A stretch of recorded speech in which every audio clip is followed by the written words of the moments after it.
Nah, teman-teman, tolong buka di halaman 11. Pikiran ada 11, teman-teman. Ada 121. Seperti di gambar seperti ini ya.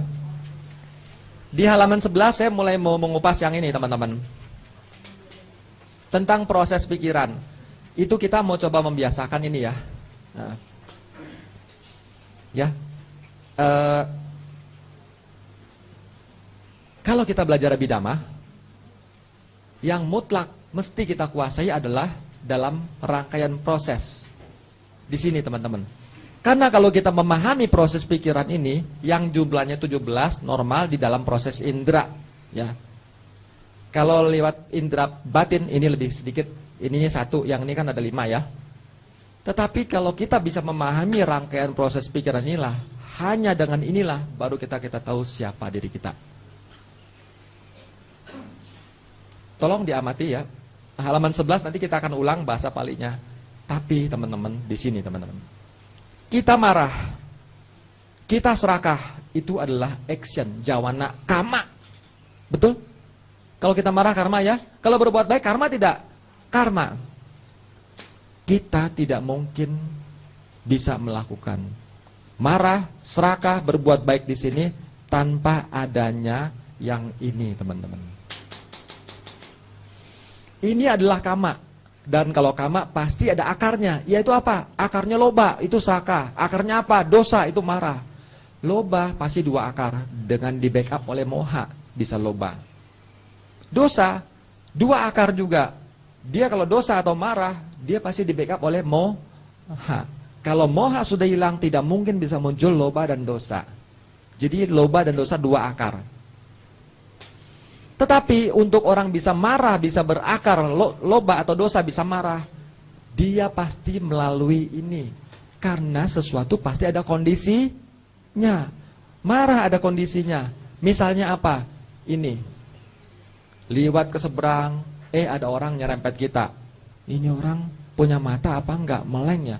Kita keserempet, sakit. Di sini tubuh kita mengalami apa? Sakit. Inilah disebut wipaka. Wipaka, buah. Ini menjadi kondisi. Berikutnya lagi adalah buah juga yang berikutnya, yaitu kesadaran menerima daripada sentuhan yang tadi sakit. Lalu ada lagi wipaka juga, yaitu memeriksa objek yang diterima. Ini adalah wipaka. Jadi setelah keserempet orang, ada wipaka, ya. Ini menjadi kondisi bagi munculnya kemarahan kita. Tetapi teman-teman, keserempet ini atau hasil ini, dia mewujudkan dirinya berbuah, tidak mungkin bisa diterima kalau tidak ada kiriya cita yang ini dan yang ini, teman-teman. Yang ini adalah mengarahkan. Kesadaran mengarahkan kepada tubuh, sehingga tubuh ini bisa merasakan sakit. Jadi bedanya kita, teman-teman, sama mayat di sini. Kalau kita ambil dari STM mayat, ya, kita pukulin, pok pok pok pok pok pok pok pok pok, dia bisa marah tidak? Karena dia tidak bisa mengarahkan, tidak ada batinnya. Ini mengarahkan seperti ini, teman-teman. Misalkan melihat, sebetulnya kita nggak langsung melihat, kita mengarahkan dulu seperti antena parabola. Itu dia kalau misalkan mau ke CNI kemari, ke apa di sini ya kan ya, betul kan? Atau radio diputar sonora, kemari menjadi remako, ramako, apalagi itu kan ya? Atau teman-teman masuk ke ruangan yang gelap, begitu masuk, mau cari bangkunya di mana? Karena kurang begitu jelas kan, kita begini kan? Itu dia, mengarahkan lalu terjadi kesadaran melihat, betul tidak? Sesungguhnya ada kesadaran tapi sangat singkat. Ini mengarahkan. Mengarahkan sehingga kita bisa menerima konteks daripada sentuhan diserempet orang. Baru kemudian kesadaran ini menerima. Waktu merasakan ini, dia belum tahu itu apa. Diterima, diperiksa. Di sini teman-teman, fungsi berikutnya, kiriya cita berikutnya. Di sini wotapana. Fungsinya adalah mengenal ini baik atau buruk. Di sini bergabung dengan semua pengalaman kita, kecerdasan kita, pengetahuan kita. Kita suka dan tidak suka. Di sini dikenalin, wah ini tidak nyaman kan?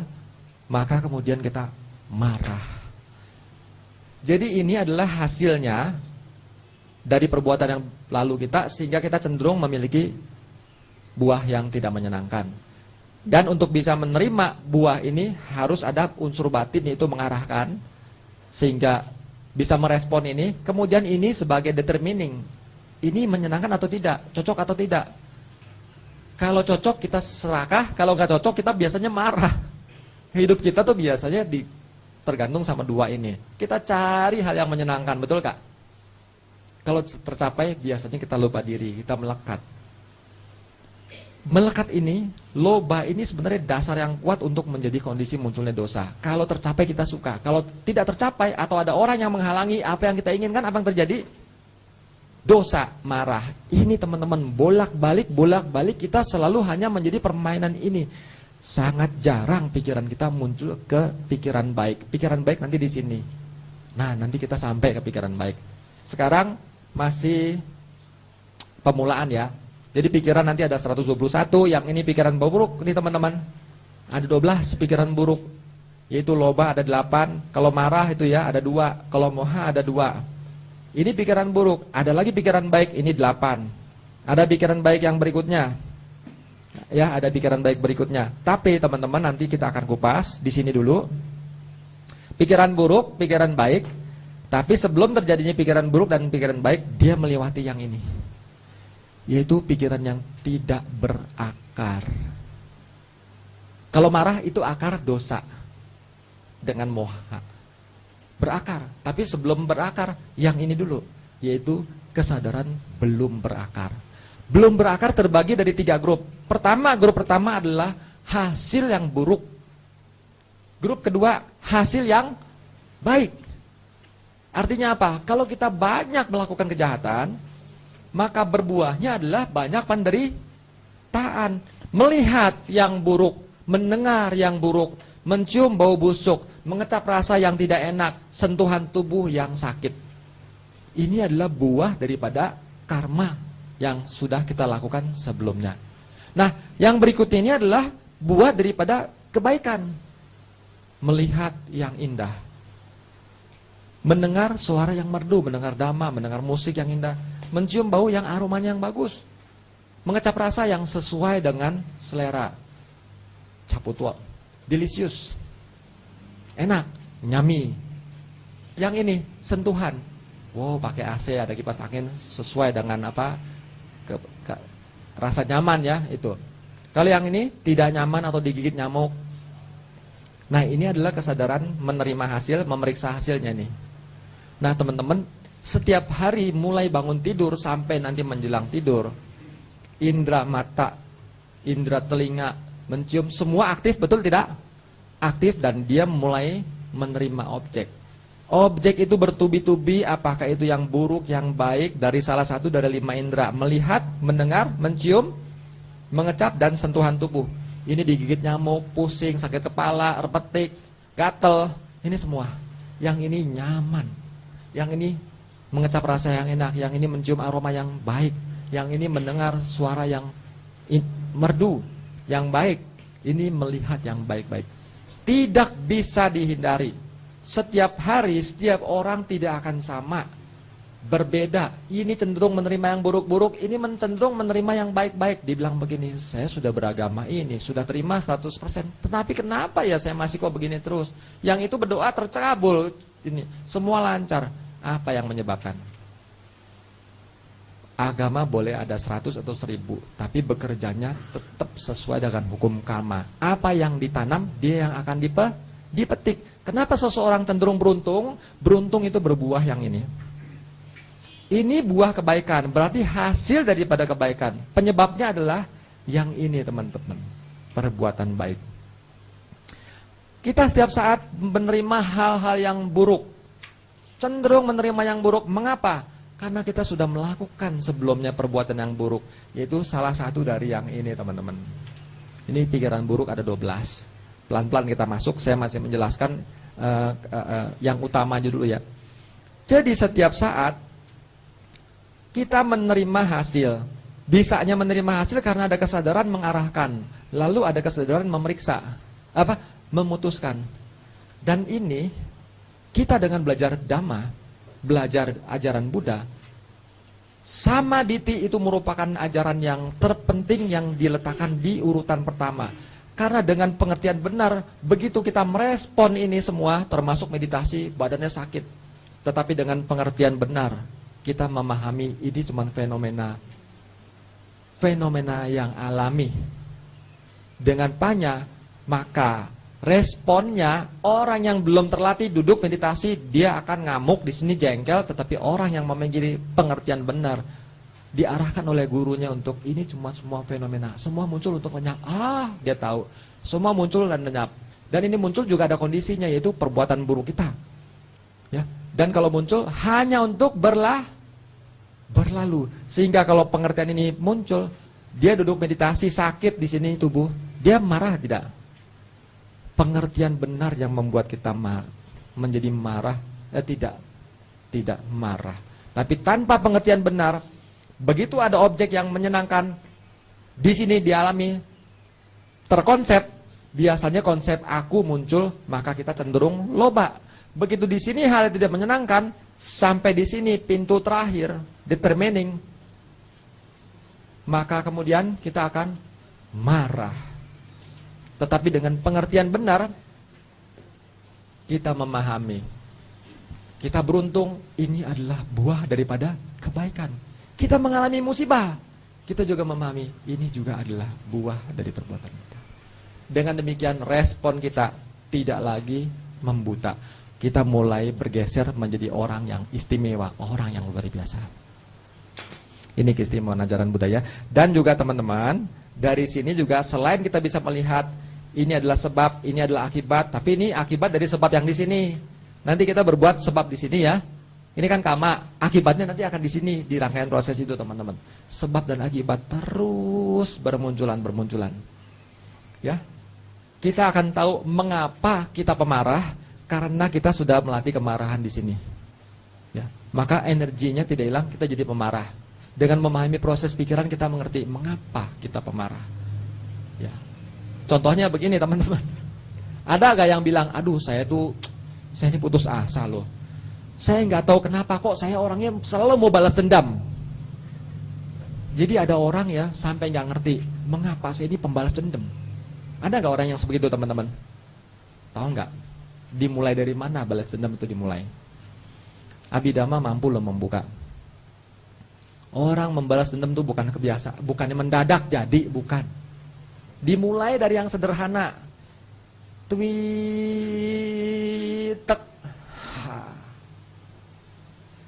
Begitu nempel, cekit kan. Nyebrang. Langsung gak? Pak. Sering terjadi tidak? Lihat, kita disakiti kan, digigit nyamuk kan, diambil darah kita sedikit tapi gatal minta ampun ya. Kita lalu jengkel kan? Jengkel tuh marah ya. Setelah marah apa yang terjadi? Membalas dendam kan? Ya, dengan cetana ya kita gerak sampai tercapai kan. Loh, mati kau. Satu perbuatan. Lihat teman-teman bagaimana kita jadi orang balas dendam. Satu kejadian tidak menyenangkan kita sikat dia, puas kita. Kedua kali, begitu juga, ketiga kali terbisa gak? Suatu saat orang ini tidak lagi sadar mengapa ada kejadian yang membuat dia jengkel, disikatnya dia. Karena dia sudah berlatih lewat yang sederhana nyamuk. Jadi melatih kehidupan supaya lebih baik sebetulnya harus dibikin sederhana. Dimulai dari satu tangan, yaitu 5 sila. Kalau 5 sila masih terlalu susah, 1 jari saja. Panatipata, tidak membunuh. Karena begitu membunuh, kita udah belajar untuk balas dan suatu saat kita nggak tahu mengapa kita tuh pendendam. Kita katanya pendendam karena apa? Turunan kali ya kita ya katanya. Setuju nggak? Kita pendendam karena turunan. Masa mama kita, papa kita nurunin begini ke kita? Sifat kita pendendam itu tidak lain karena kita yang membuat, kita yang mengkondisikan, kitalah the creatornya. Nah ini teman-teman, Jadi dengan kita belajar dhamma, nanti kita akan tahu mengapa kita cenderung begini dan begitu, teman-teman. Ada latihannya. Jadi kita pun bisa menjadi orang yang bahagia kalau kita terus melatih hal-hal yang baik nanti. Ya. Kita mengetahui kebiasaan kita, kita juga bisa melihat siapa diri kita. Kalau kita selalu banyak penderitaan, oh ini karena dulu kita adalah orang yang kurang berbuat baik, banyak berbuat jahat. Kalau kita lihat kita beruntung atau tetangga kita beruntung, oh ini karena kita dulu melakukan banyak berdana, memaafkan orang, ya kan, belajar dhamma, ini membuat hidupnya berbuahnya banyak keberuntungan. Jadi kalau kita mau tahu mengapa kita sengsara, mengapa kita menderita, lewat kejadian sehari-hari ini kita bisa lacak siapa dulu. Dan teman-teman, yang penting adalah kalau kita bisa memahami ini proses pikiran, kita tahu sekarang kita berbuat apa, menerima apa, berpikirnya apa. Kita tahu ke depan kita akan jadi apa, teman-teman. Kita nanti menjadi orang yang bahagia atau menderita, kita tahu dengan apa? Dengan 3S. Sylvie bilang 3S. Sadar sati setiap saat. Menyadari proses pikiran setiap saat. Kalau kita tahu pikiran kita banyak baiknya, maka kita tahu tidak ke depan kita bagaimana? Cemerlang? Cemerlang. Tapi kalau kita tahu ini pikiran kita banyak buruknya, kita tahu teman-teman, di masa depan penderitaan itu akan ditanggungnya. Betul begitu ya? Nah, dan lagi ini satu hal lagi di dalam proses pikiran, sebelum sebentar lagi saya masuk betul-betul ke inti pelajaran ya. Kita bisa melihat, dari sini kita akan bisa melihat bagaimana wujud materi kita. Kenapa teman-teman? Proses pikiran ini namanya kesadaran pikiran. Tapi kesadaran itu atau pikiran tidak mungkin bisa ada tanpa ada landasan. Kesadaran melihat perlu ini sebagai landasan. Kesadaran mendengar perlu indera peka, sensitif menerima suara ya sebagai landasan. Berpikir perlu gak landasan? Perlu. Di mana landasannya? Ada yang tahu? Landasan tempat munculnya batin adanya di sini. Di dekat jantung, di tempat darah murni pertama diproduksi, di situ ada beribu-ribu materi yang sangat cemerlang yang disebut heart base bahasa Inggris. Di dalam bahasa Pali, hadayawatu. Ini tempat munculnya kesadaran. Tanpa ada hadayawatu tidak bisa muncul kesadaran. Rumahnya di sini. Itu letaknya di sekitar jantung. Di dalam darah murni yang pertama dihasilkan. Oh jangan takut. Kalau jantungnya angkat, jangan takut. Kalau darahnya dikompa, apa namanya tuh? Dicuci darah. Bisa pindah kan? Nanti bagaimana? Hilang dong landasannya. Teman-teman, tidak seperti itu. Kenapa? Karena teman-teman, kita bicara tentang ultimate truth of mentality and ultimate truth of materiality. Kesunyatan tertinggi daripada mental dan kesunyatan tertinggi dari materi. Di mana kesunyatan tertinggi dari mental tidak lain adalah cita dan cetasika dan rupa. Di mana cita muncul hanya seperti ini, muncul sangat cepat. Di mana setiap ada cita, ada cetasika yang ada bekerja melakukan fungsinya. Mungkin sore ini kita masuk ya ke cetasika ya. Nah, teman-teman, selain cita dan cetasika, ada lagi kesunyatan yang ketiga, yaitu adalah rupa. Rupa itu materi. Materi minimal daripada materi memiliki 4 dasar unsur, yaitu patawi apo, tejo wayo. Unsur padat, unsur cair, unsur temperatur, dan unsur gerak, angin. 4 ini. Dan ini adalah unsur dasarnya teman-teman. Dan di mana ada kesadaran, di situ pasti ada materi yang menjadi landasannya. Dengan kata lain, kita juga tahu materi kita. Kamu pernah nggak melihat sesuatu? Melihat setiap saat kan? Bisa nggak melihat tanpa mata? Nggak mungkin. Bisa nggak merasakan dingin panas tanpa tubuh? Kesadaran perlu alat, yaitu tubuh, ya.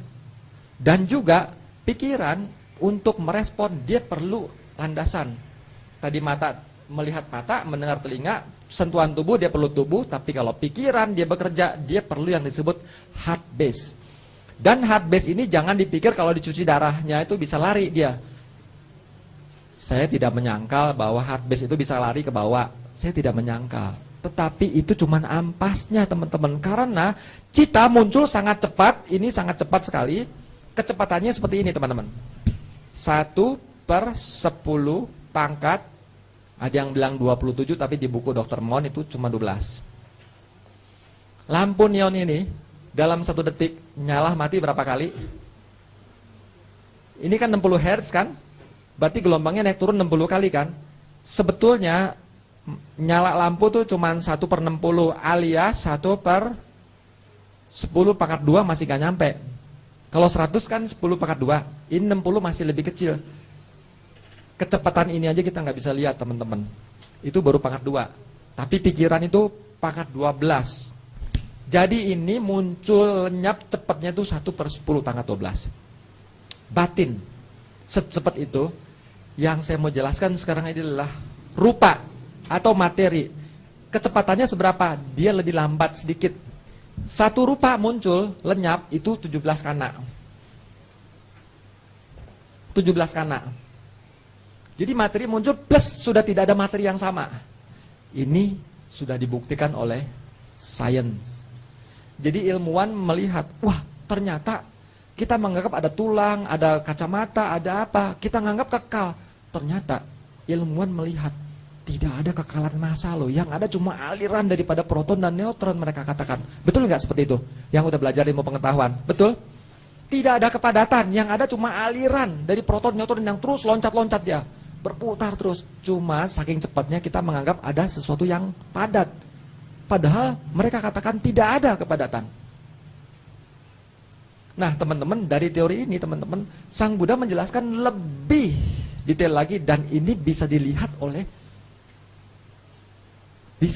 meditator loh. Bagaimana muncul lenyapnya. Setiap kala apa yang muncul dia lenyap bisa dilihat dengan terang. Seperti kita nonton film Blu-ray. Jelas sekali. Bukannya lagi VCD, bukannya DVD. Blu-ray katanya lebih jelas.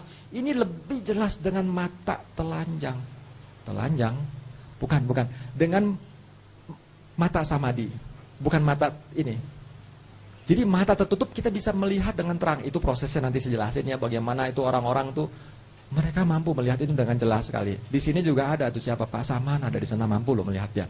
Nah ini teman-teman ya. Kalau orang bermeditasi karena pikirannya jernih, dia akan mampu menembus ini, mengalami nama dan rupa. Tapi nanti yang kita bicara adalah melihat setiap mental muncul terurainya, komponennya setiap cita ini apa, jenisnya, lalu isinya ada berapa mental faktor, itu berapa bisa kelihatan.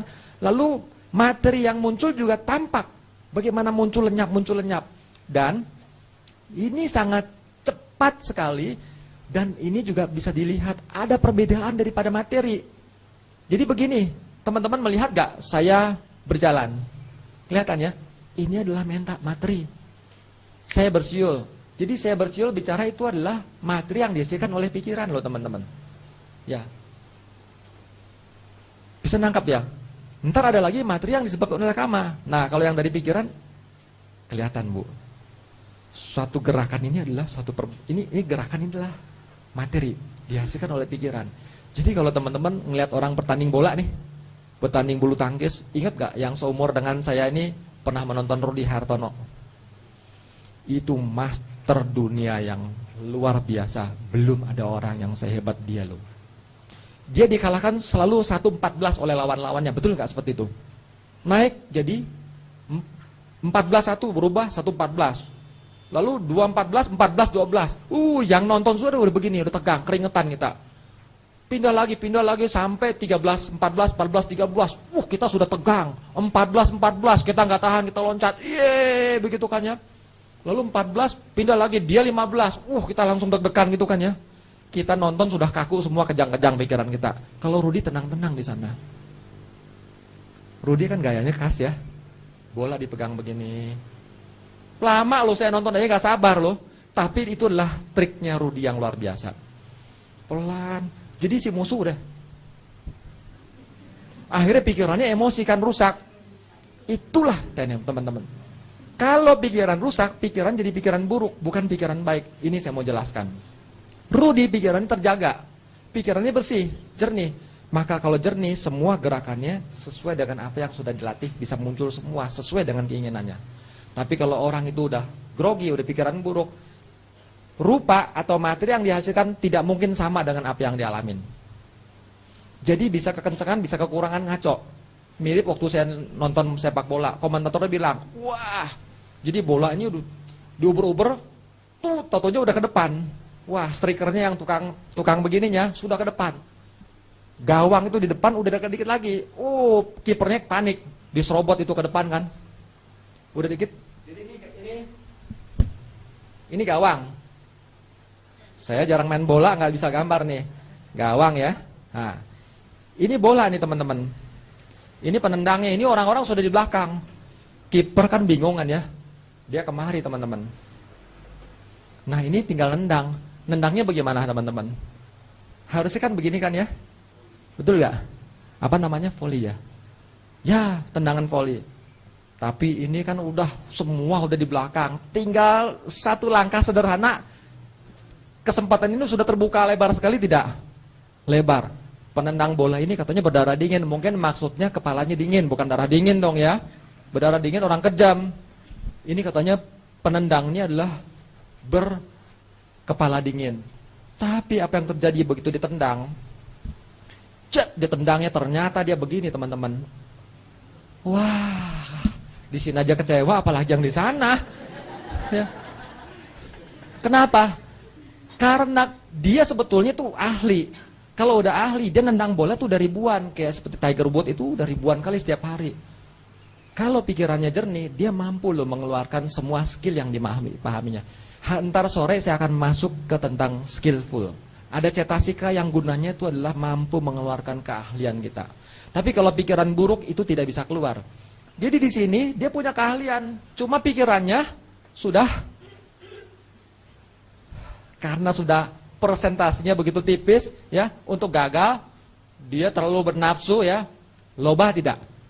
Loba. Begitu loba maka mentalnya buruk. Begitu buruk, rupa yang dihasilkan yaitu gerakan tidak lagi sempurna, kelebihan, gagal, kecewa dia. Tapi Rudi Hartono terbalik teman-teman. Kalah sudah terlalu parah dia melawan Prakas Padukon ya begitu, melawan Seven Pri ya begitu juga. Ya teman-teman ya, selalu 1-14, tapi dia bisa balik 14 sama, akhirnya dia yang menang. Itu dunia tuh benar-benar kagum luar biasa. Orang lain tuh bukan berarti kalah pintar sama Rudi, cuman kalah di mananya? Mentalnya kalah. Rudi 11 dia udah nggak cemas lagi, dia tenang sehingga dia mampu mengeluarkan dia punya kemahirannya. Musuhnya udah lebih unggul, triknya lebih bagus, tenaga lebih bagus, tapi mentalnya udah nafsu kan ya. Ya sudah, begitu pikirannya kacau, semua keahliannya tidak muncul. Mirip teman-teman lagi emosi. Lagi emosi, coba hitung pembukuan, hasilnya bagaimana teman-teman? Kacau ya. Tapi kalau misalkan lagi tenang, ngitung-ngitung jadi gak? Jadi loh. Kalau ngitang duit lagi kesel, udah dihitung ulang lagi. Ya betul ya. Kenapa? Pikiran lagi buruk, tidak memiliki keahlian. Tapi ntar sore kita akan sampai ya cetasika. Di mana ada pikiran baik, ada salah satu cetasika yang melakukan tugasnya. Jadi teman-teman nanti sore kita akan belajar cetasika. Itu sebabnya kita menarik sekali. Kita akan kenal cita, kita juga akan kenal cetasika. Bagaimana dia mewujudkan diri sehingga kita bisa seperti ini. Kita akan tahu mengapa kita begini, mengapa kita begitu. Luar biasa gak teman-teman belajar ajaran Buddha? Belajar Abhidhamma luar biasa tidak teman-teman? Tepuk tangan dong. Kita beruntung hari ini belajar sedemikian teliti sekali sehingga kita tahu nanti ya seperti ini. Nah, di sini teman-teman, begitu ada cita termasuk yang ini kan cita. Cita ini menghasilkan materi loh. Ini tidur nyenyak loh. Menghasilkan materi. Oleh karena itu kalau orang tidur nyenyak, kenapa lebih mudah penyakit sembuh? Betul? Karena tidur nyenyak adalah kesadaran dan di situ juga disebutnya setiap cita menghasilkan cita jarupa. Tapi begitu siang, itu sebabnya kita bangun kalau udah mikir ini itu pilek muncul ya. Tapi kalau tidur hilang, kenapa? Karena lagi tidur, pikiran kita kembali ke basic kita yang membuat kita lahir jadi manusia. Setiap orang bisa jadi manusia gini karena dia melakukan perbuatan baik dalam kehidupan terakhirnya sebelumnya. Jadi maksudnya gini, dalam kehidupan lalu berbuat baik, tapi sebelum meninggal, pikiran terakhir itu muncul semua kenangannya, yang kebaikannya. Ya, itu jadi objek, dan objek itu muncul di sini teman-teman. Jadi kalau orang lagi tidur lelap, wajahnya kan ada yang seperti tersenyum, betul nggak? Kayaknya tersenyum, tidurnya bagus sekali, karena dia terkenang akan objeknya yang membuatnya lahir. Perbuatan terakhir dulu kehidupan sebelum jadi orang ini, berbuat baik dengan gembira, maka sekarang pun dia tertidur lelap bagaikan tersenyum. Karena pikirannya nanti yang ini. Somana saha gatang, nyana sampai utang, asang karikang. Jadi dia tertidur dengan objeknya adalah objek lalu yang gembira. Sehingga pikirannya, pikiran baik, materi yang dihasilkan adalah materi yang baik. Tapi begitu udah membangun, banyak pikiran, gelisah dan lain-lain, itu yang merusak teman-teman. Nah, jadi besok yang akan saya jelaskan tentang teori kedokteran, tapi yang dokter tidak tahu teman-teman. Jadi kalau ada yang dokter di sini, jangan marah ya. Besok kita akan kupas yang dokter tidak tahu, tapi kita tahu. Besok. Karena apa? Besok pelajaran tentang rupa, itu sudah dalam. Kita harus kuasai dulu cita ada 121. Lalu cetasika tuh ya, kita kuasai dulu. Nah, kalau dua ini kita kuasai, kita lalu tahu rupa. Seperti sekarang saya mau start, cuman gambarannya dulu ya. Di sini menghasilkan rupa, disebut cita jarupa. Yang di sini tidak bisa, yang ini bisa, yang ini bisa, ini bisa, ini bisa. Ini terlalu lemah untuk menghasilkan rupa. Tapi di sini teman-teman kuat sekali. Kuat sekali menghasilkan rupa. Kalau marah itu rupanya yang jelek yang membuat kita pusing, migrain. Tapi kalau kita meditasi, ini bahkan kanker aja sembuh teman-teman. Pernah dengar orang sembuh karena meditasi? Pernah ya? Kenapa? Cita yang baik mengkondisikan materi yang baik. Ini disebut cita jarupa. Tapi ada lagi yang di luar genggaman kita. Cita bisa kita kontrol. Maksudnya kalau kita kondisikan pikiran baik, dia bisa cenderung dominan kan. Tapi yang satu tidak bisa dikontrol. Karena dia sudah lewat. Yaitu apa? Kama. Disebut kama jarupa. Ini yang membuat mata kita lagi melek, lagi biasa bisa buta mendadak. Telinga lagi jalan, lagi hidup seperti ini ya, bisa tuli mendadak. Saya punya teman seperti itu. Pelan-pelan akhirnya dia sampai sekarang tuli total. Kenapa? Itu mateng karmanya. Atau ya dari kecil sudah buta. Itu karma. Jadi kama disebut menghasilkan materi, disebutnya kama jarupa. Rupa yang dihasilkan oleh kama. Ini yang membuat kita mengapa hidung kita panjang, ada yang pendek, ada yang matanya bulat, ada yang matanya lurus gitu kan ya. Ada yang tinggi, ada yang pendek, ada yang begini, ada yang cuma separoh, cuma begini doang. Itu sih karena makannya nggak teratur ya, bukannya. Tapi maksudnya ada yang indah dan ada yang tidak indah. Mengapa ini terjadi? Ada yang jadi lelaki, ada yang jadi bencong. Ada yang jadi perempuan, bencong juga bisa ya, maksudnya gitu ya, terima kasih. Nah, cuman seperti ini teman-teman. Menjadi lelaki, menjadi perempuan, matanya bagus, indah, wajahnya rupawan, wajahnya enggak rupawan. Ini adalah kama jarupa. Orang itu sehat, orang itu gampang sakit, banyak penyakit.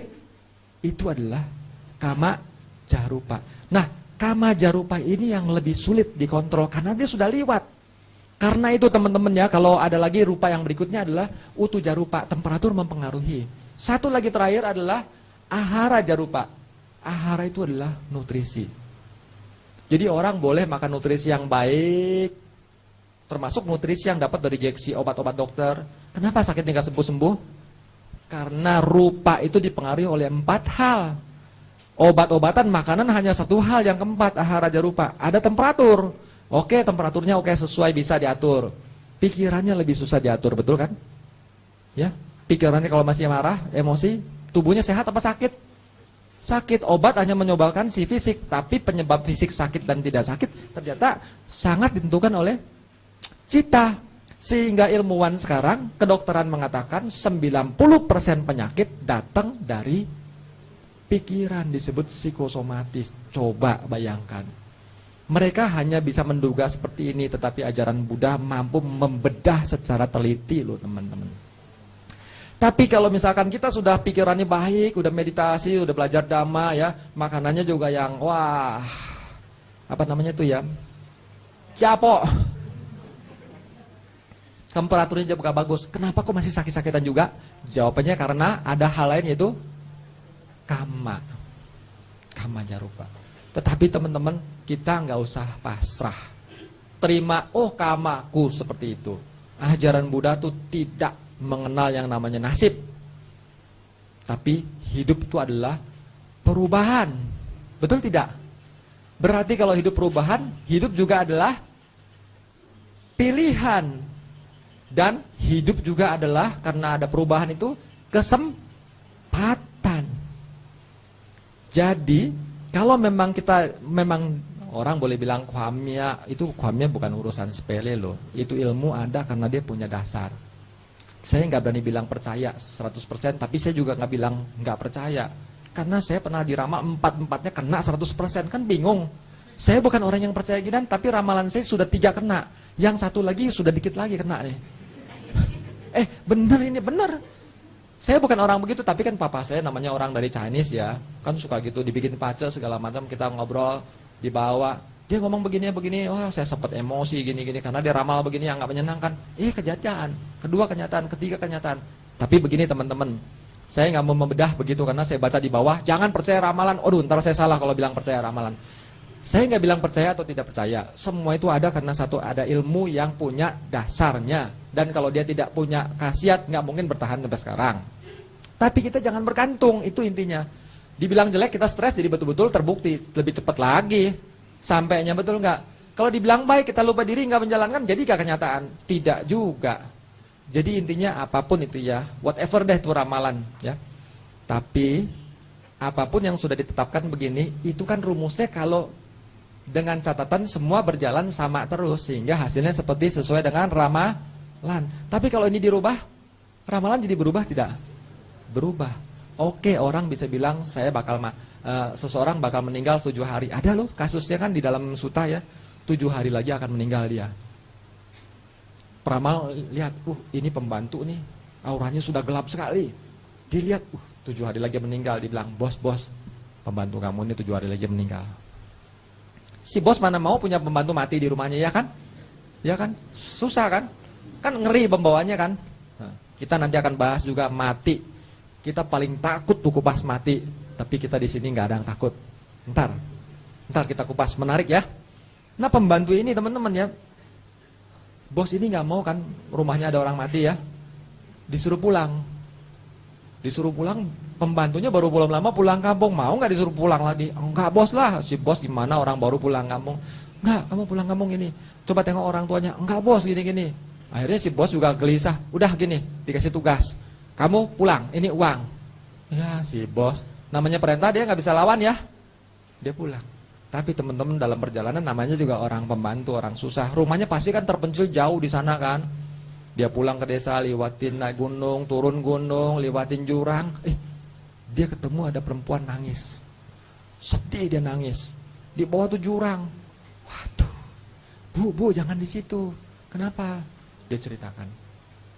Ternyata perempuan ini mau bunuh diri, teman-teman. Dia cerita, sudah 3 hari anaknya tidak makan.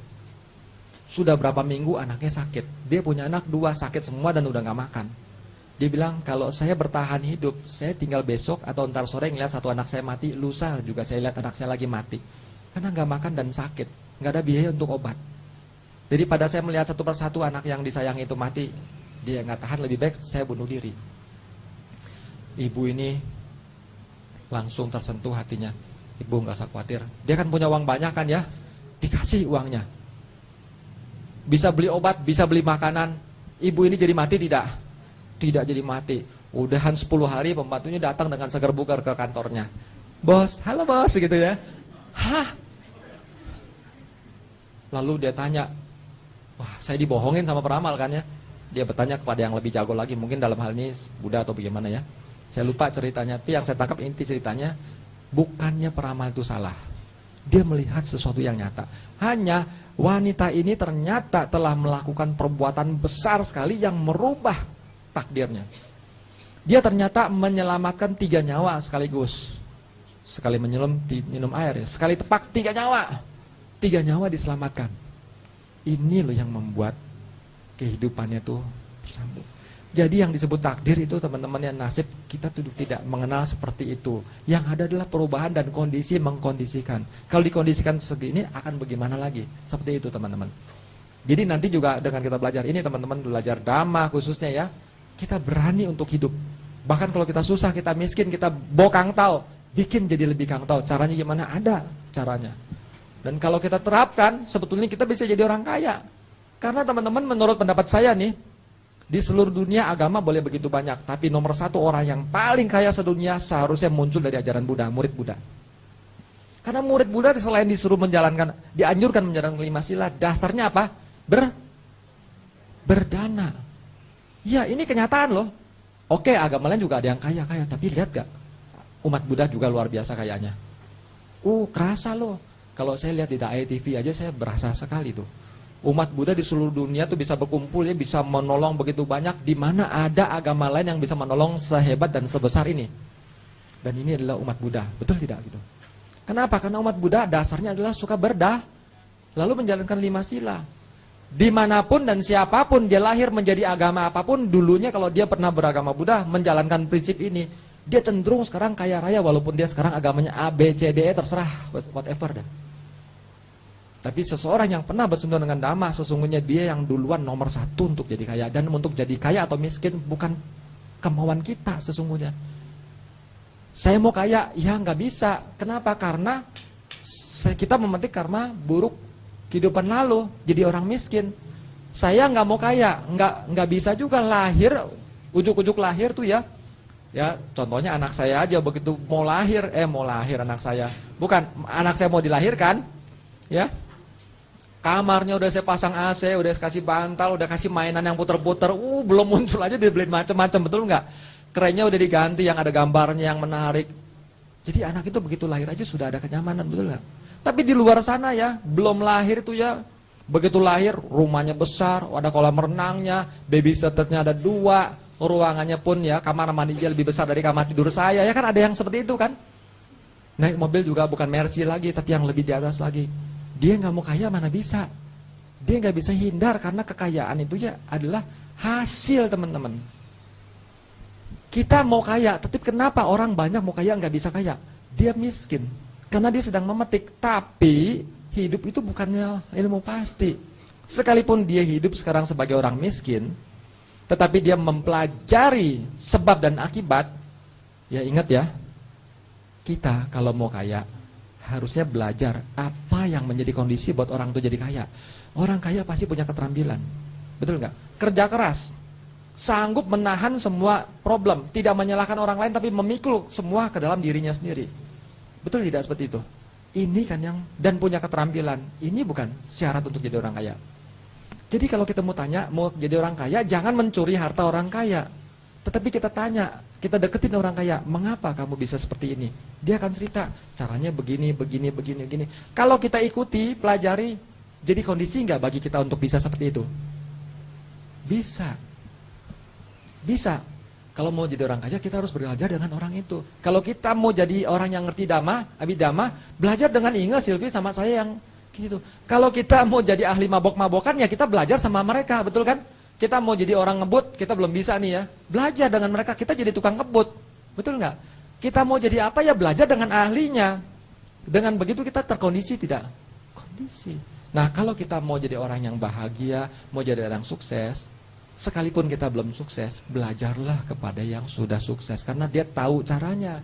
Lalu kita ikuti. Begitu kita ikuti, kita praktekkan, inilah yang menjadi kondisi bagi buahnya nanti, yaitu kesuksesan atau kekayaan. Karena sukses atau kaya merupakan hasil. Dan hasil itu perlu sebab atau cause gitu ya. Nah, sore akan saya bahas lebih ini, mudah-mudahan lebih menarik lagi. Tapi kalau saya terus cerita begini, saya belum masuk ke pelajaran loh. Ya udah jam berapa nih? Nah, kita belum masuk ke pelajaran. Pelajarannya tuh ada cita, sika, rupa. Ini sebetulnya pelajaran setahun teman-teman. Tapi kita kompres ya, mirip MP3 atau MP4 gitu ya. Dibikin cuma jadi 2 hari. Orang sampai nggak percaya, dia bilang nggak mungkin. nggak mungkin. Tapi saya sudah buktikan ya, dimulai dari dikurangi menjadi 3 hari, saya kurangin lagi jadi 2 hari, ternyata masih bisa kena. Mengapa saya program seperti ini teman-teman? Karena memang ya zaman sekarang tuh sudah susah sekali. Kalau kita ngadakan kursus tuh 6 kali berturut-turut setiap minggu, pasti ada minggu-minggu dia ada kejadian ini, kejadian itu, ada keperluan ini, keperluan itu. Sulit sekali. Jadi kita akhirnya kita kompres lagi cuman menjadi 2 hari. Yang tidak mungkin sekarang sudah mungkin, tetapi memang materi itu sangat padat, lebih diintikan kepada pengalaman kehidupan yang sentuh tentang bagaimana kehidupan sehari-hari. Materi itu tentu nggak bisa langsung bisa. Teman-teman juga harus paham ya, saya menggaransi teman-teman untuk paham Abhidhamma dengan baik, tapi kalau syaratnya terpenuhi. Mau jadi master, objektifnya apa? Mau ngerti Abhidhamma, itu jadi master dari objektif, kita harus rela menjadi slave, pelayan. Kita di rumah ikuti instruksi, belajar. Waktu di sini mengulang. Ingat ya, kita akan mengulang kalimat. Kalau kita diam nggak ngulang, itu pasti akan kalah cepat dengan yang mengulang, dengan bicara cepat. Terus kalau selalu menjaga dengan penuh perhatian, itu juga akan lebih cepat lagi. Teman-teman nggak akan kalah dengan orang-orang yang belajar 1 tahun, 2 tahun, atau 3 tahun di luar. Kenapa? Saya sudah buktikan, saya belajar 4 tahun kuliah di Nalanda, 4 tahun loh di kampus. Tapi kan setiap minggu ada cuma 2 kali belajar Abhidhamma, betul gak? Di rumah kita nggak belajar, di kelas belajar cuma beberapa jam. Pulang kita diam lagi, nggak ngulang. Datang lagi, itu lagi. Walaupun 4 tahun, mutunya nggak baik. Dan di rumah nggak mengulang. Tapi teman-teman di sini adalah inti kita, salah satunya adalah mengulang. Ini akan diulang mungkin 5, 10, 20, 30 kali sampai besok. Dengan pengulangan itu artinya teman-teman gak kalah dengan orang yang belajar 4 tahun. Proses belajarnya cuman dipadatkan. Nah, supaya tidak stres belajar terus, nanti ada isi seperti ini. Membuka dengan cerita, contoh-contoh. Terus saya juga kadang-kadang ya sering minta untuk tepuk tangan. Tepuk tangan tuh bukan untuk apa-apa, bukan. Tepuk tangan dengan gembira itu hanya untuk menjaga itu kestabilan pikiran. Kalau kita pikiran gembira, semangat, itu adalah pikiran yang terbaik untuk siap maju lagi.